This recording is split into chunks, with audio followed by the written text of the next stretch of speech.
Imagine the deadliest war in American history, bloodiest conflict on U.S. soil, brother versus brother. 600,000 corpses fertilizing cornfields from Gettysburg to Atlanta. Now triple that number, then triple it again. Then piss on its grave while lighting firecrackers made of human teeth. Because one Chinese dude who failed his civil service exam 4 times, a man who once wept in a Guangzhou brothel after his 4th failure woke up from a fever dream in 1843, convinced he was Jesus Christ's literal baby brother. Hong Xiuquan didn't just start a rebellion. He opened a human woodchipper that swallowed 20 million peasants whole while he pranced around Nanjing wearing an 80-pound golden crown that looked like if Liberace designed a McDonald's Happy Meal toy. Let that sink in. The next time your neighbor Karen starts ranting about QAnon during a PTA meeting, remember our species has always produced these glitter-covered dumpster fires. Hong didn't crack under pressure. He disintegrated like a sandcastle in a tsunami. After his 4th exam failure, the Chinese equivalent of getting rejected from community college, while living in your mom's basement, he hallucinated phantom voices during a nervous breakdown, then declared himself the heavenly king, while his cousin Yung Xiuqing, a literal charcoal salesman with the strategic insight of a TikTok influencer, convinced thousands that Hong's bathwater had healing properties. I've seen delusional grandeur. My ex-wife Karen once spent our mortgage payment on healing crystals to align her chakras during a botox shortage. But even Karen never built a palace using silver mined by child slaves while drafting soldiers with promises of 72 virgin concubines in heaven. That's right, his recruitment strategy was celestial OnlyFans before electricity existed. Here's your horrific math lesson. Every single battle of his heavenly kingdom cost more lives than the entire Vietnam War. Men drowned themselves in rivers to escape his conscription armies. Women smothered their infants rather than let them starve under his land reform policies. And through it all, Hong paraded his 50 concubines through streets piled with plague victims while shrieking about divine visions. Modern idiots buy NFTs of cartoon apes. Ancient idiots followed a failed tutor who thought his sperm was sacred rainwater.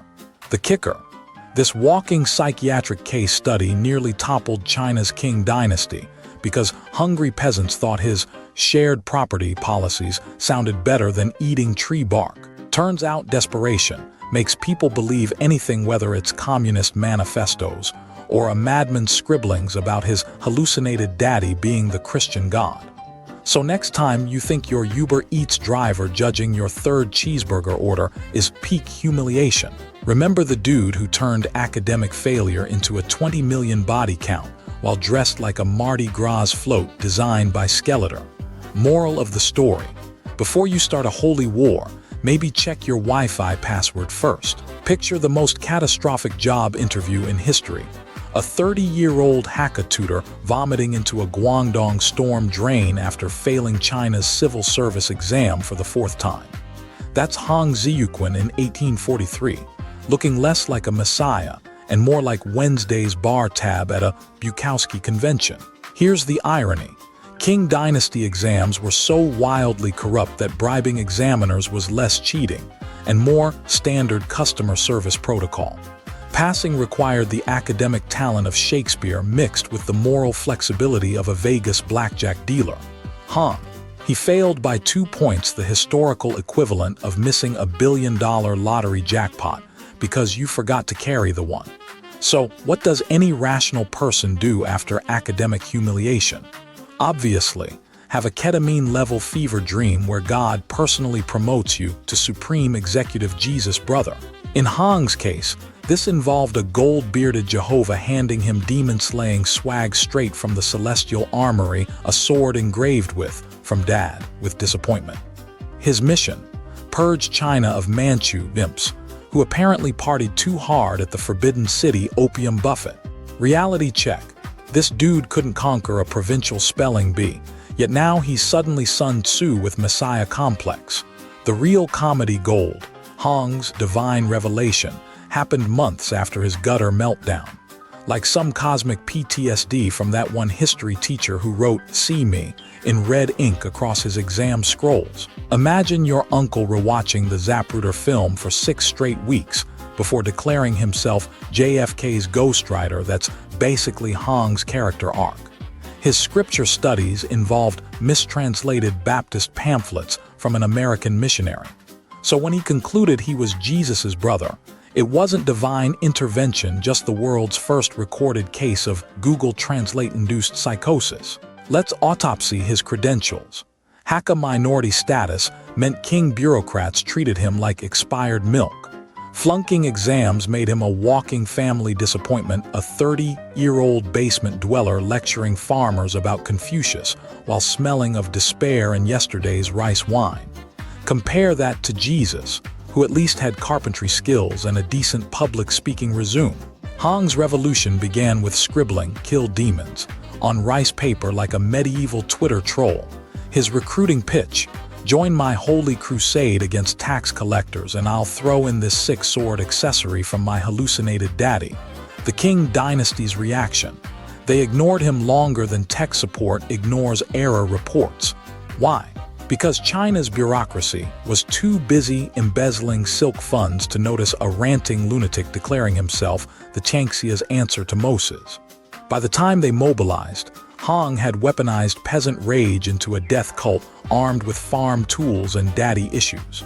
His strategic genius: deciding rainbow-colored robes counted as divine armor, while drafting syphilis-riddled fishermen as generals. Modern equivalent: a college dropout starting a tech cult in his garage with promises of disrupting heaven's hierarchy, while mainlining Red Bull and Old Testament fanfiction. Hong didn't need charisma, he just needed a population so desperate for tax relief that they'd follow a delusional narcissist waving a sword that probably smelled of gutter water and poor life choices. So Hong's manifesto drops faster than a Wi-Fi signal in rural China. The Heavenly Kingdom Playbook: rewriting the Bible like a drunk fanfic novelist scribbling on rice paper. He claims Exodus needed more fire, so he inserts himself as Jesus's testier younger brother who swears he'll fix God's draft. His 10 Commandments too. 0. No sex except missionary. No alcohol unless it's communion wine.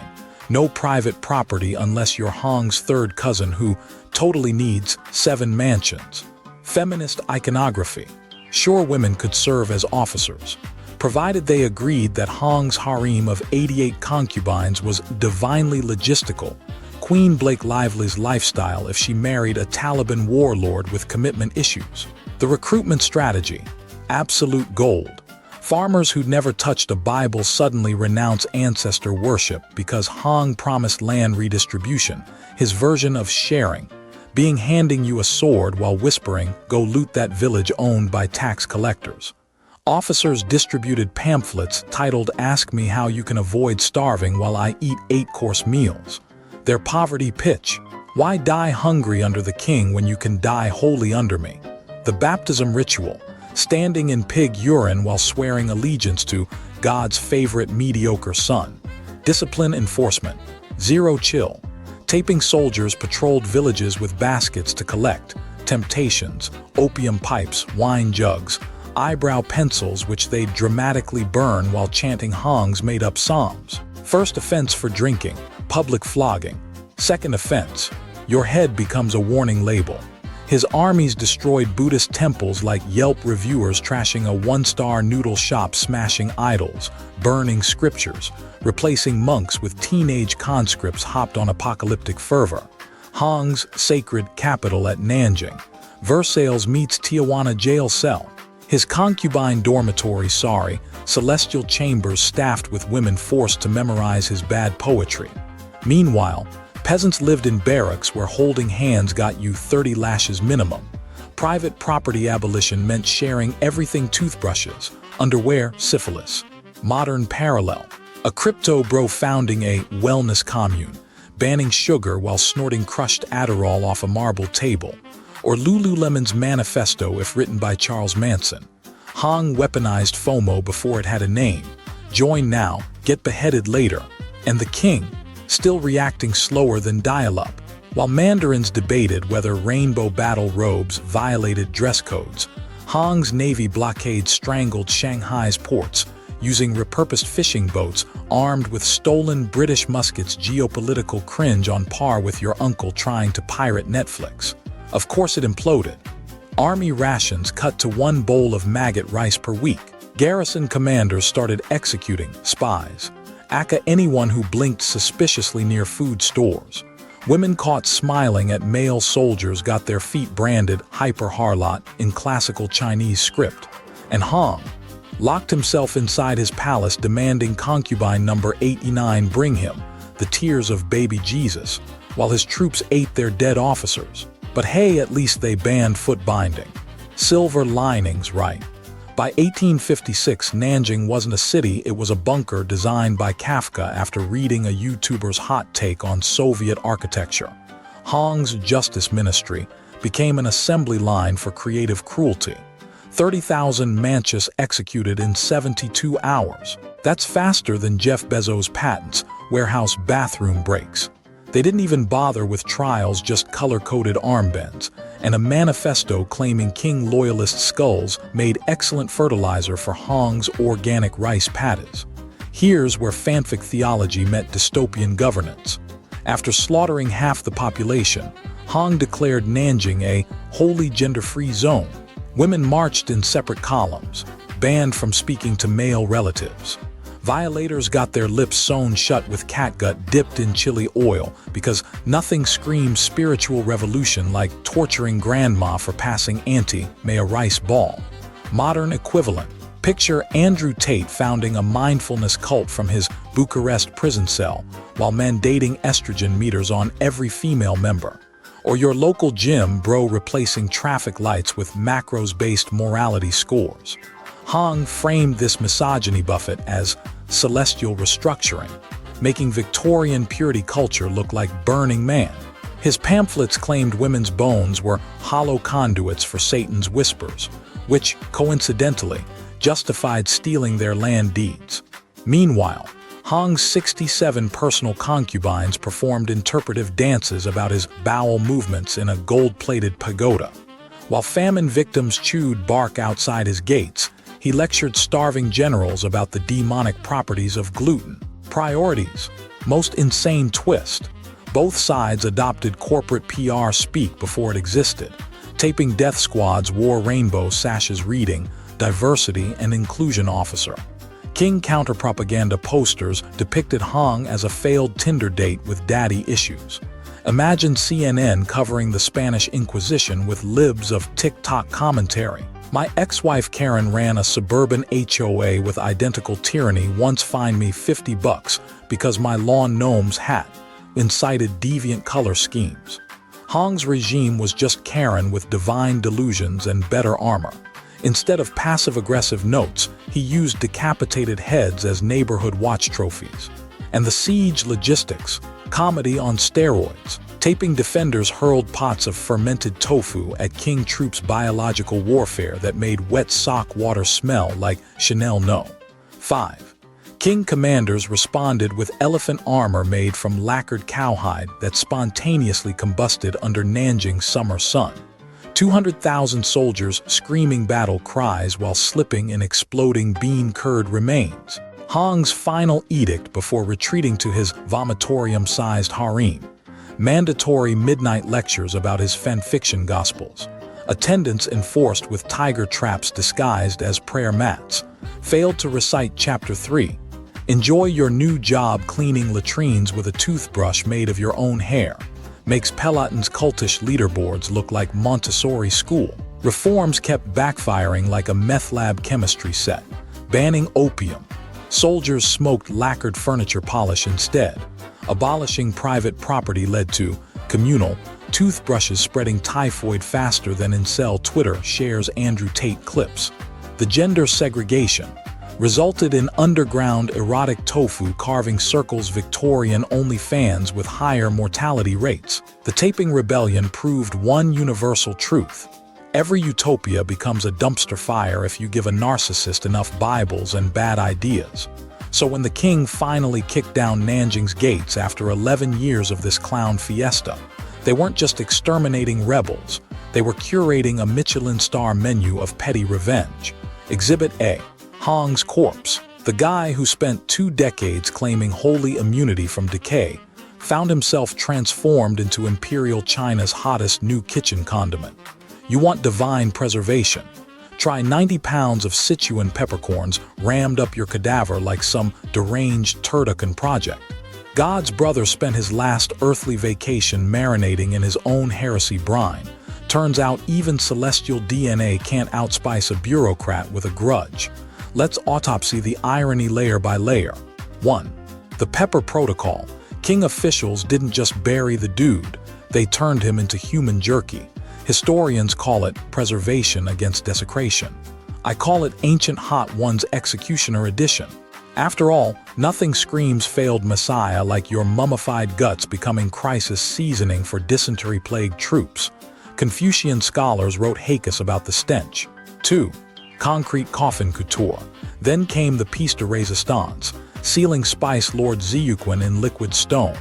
Because regular damnation wasn't enough.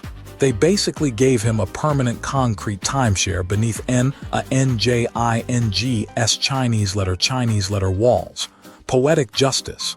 The man who promised heaven on earth became eternal basement mildew in a city he'd renamed New Jerusalem Deluxe. Even dark web crypt keepers would call that overkill. 3. Memorable aftermath. His followers got Darwin Award honorable mentions. King executioners used flamethrower lances fueled by distilled rage and leftover pepper fumes.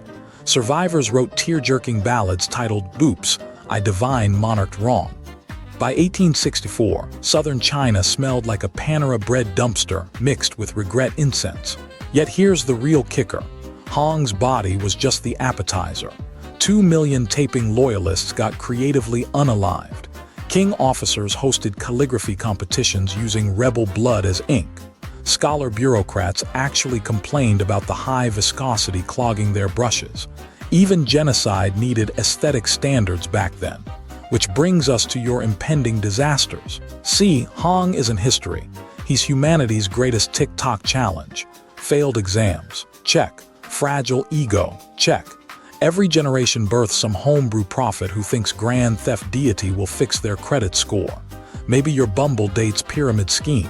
Maybe your nephew screaming in Xbox lobbies about his anarcho-libertarian Minecraft cult. We're all one existential tantrum away from ruling a spice-rubbed corpse empire. So smash that subscribe button before your podcast co-host hears a Joe Rogan episode and writes his Revelations reboot, using OnlyFans tips as seed funding.